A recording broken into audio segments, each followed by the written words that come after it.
जय माता दी दोस्तों, कैसे हैं आप सब लोग। आशा करती हूँ कि आप सब लोग अच्छे होंगे। गर्मी बहुत ज़्यादा है, अपना और अपनों का ख्याल रखें। दोस्तों, आज मैं बताने वाली हूँ कि ज्येष्ठ माह की शुक्ल पक्ष की निर्जला एकादशी है 18 तारीख को। तो आप लोग जो है व्रत रखें। अगर आप व्रत नहीं रख पा रहे हैं तब भी जो है श्री विष्णु हरि जी की, कृष्ण कन्हैया की जी की पूजा जरूर करें। और इस पूजा में सुबह सबसे पहले उठकर स्नान करके, गंगा जल डाल के स्नान करके विष्णु भगवान को जो है अभिषेक करें, पंचामृत से उनका अभिषेक कराएं। उसके बाद उन्हें जो है पंचामृत का भोग लगाएं और फूल अक्षत ये सब चढ़ा के लक्ष्मी माता का ध्यान करके उनकी पूजा करें। और सबसे ज़रूरी बात ये मैं बताने वाली हूँ कि अगर आपके घर में सूखी तुलसी जी की लकड़ी है, तुलसी जी की लकड़ी है, तो आप जो है तुलसी जी की लकड़ी का दिया जरूर जलाएं। क्योंकि तुलसी जी की लकड़ी का अगर आप दिया जलाते हैं तो श्री विष्णु हरि जी और हमारे लड्डू गोपाल जी बहुत ज़्यादा प्रसन्न होते हैं। और कहते हैं कि तुलसी जी की लकड़ी जलाने से 1000 दीपक जलाने के का फल मिलता है। तो इसलिए आप कोशिश करें कि अगर आपके घर में तुलसी जी सूखी हो तो उन्हें फेंके नहीं। तो मैं बताती हूँ, मैंने बहुत सारे दिए ऐसे बना के रख लेती हूँ जब तुलसी जी सूखती हैं। तो आज मैं बताने वाली हूँ कि तुलसी जी की आप 7 डंडी लीजिए इस तरह से, जैसे मैंने अपने हाथों में लिया है। तो ये ले लीजिए। अगर आपको कच्चा सूत मिलता है तो कच्चा सूत ले लीजिए, नहीं तो आप कलावा ले लीजिए। इस तरह से आप जो है एक बाती बना लीजिए। कहते हैं कि अगर आप जो है एकादशी वाले, वैसे अगर आप रोज़ जलाएं तो अच्छी बात है, पर रोज़ जलाना शायद संभव नहीं है। तो आप जो है एकादशी वाले दिन, और ये तो पूरे साल की सबसे बड़ी निर्जला एकादशी है जिसको भीमा एकादशी भी कहते हैं। एक जो है ऐसे 7 डंडी लेके आप इस तरह जो है तुलसी जी की एक बाती बना लीजिए।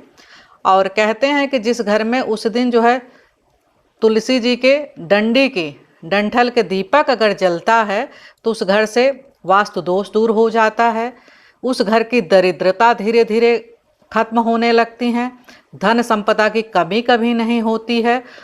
उस घर में अगर कोई रोगी है तो उसको कभी कोई बड़ी बीमारी नहीं होगी और वो धीरे धीरे ठीक होने लगेगा। तो इसलिए आप लोग कोशिश करें कि इस तरह से जो है तुलसी जी की एक बाती बना लीजिए।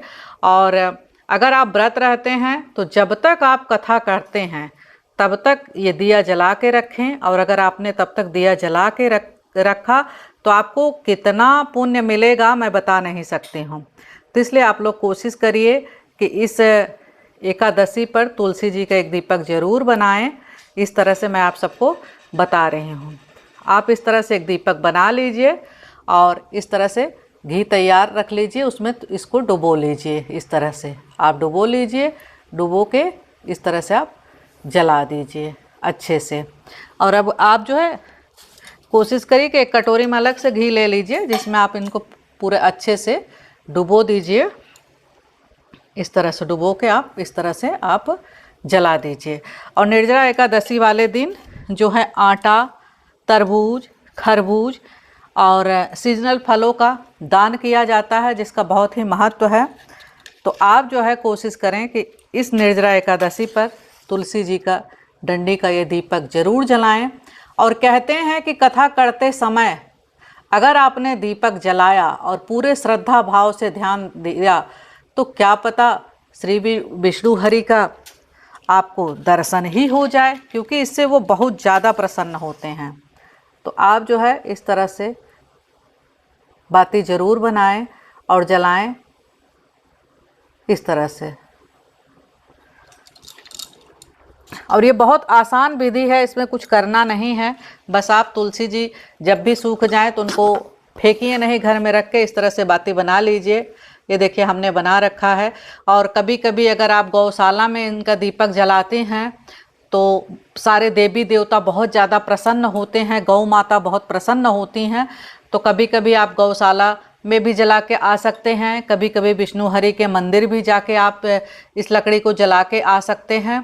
तो दोस्तों, मैंने जो है निर्जला एकादशी में दीपक कैसे जलाएं तुलसी जी की डंडी का मैंने बताया है। और अगर आप सबको मेरी वीडियो अच्छी लगी हो तो लाइक, शेयर, सब्सक्राइब जरूर करें। और मेरी आप सबसे विनती है कि इस बार आप लोग तुलसी जी की ये डंडी का दीपक जरूर जलाएं और हमें कमेंट में 3 महीने 6 महीने बाद ज़रूर बताएं कि आपके घर में ये जलाने से क्या लाभ हुआ है। और विशेष तौर पे कभी कभी आप लोग ये दीपक जरूर जला दिया करिए। अगर लड्डू गोपाल जी आपके घर में हैं, श्री विष्णु जी आपके घर में हैं, तो ये दीपक जरूर जलाएं। दोस्तों, अब मुझे आप सबसे ये विनती है कि आप लोग मेरे चैनल को सब्सक्राइब जरूर करें। निर्जला एकादशी की ढेर सारी शुभकामनाएं। जय माता दी।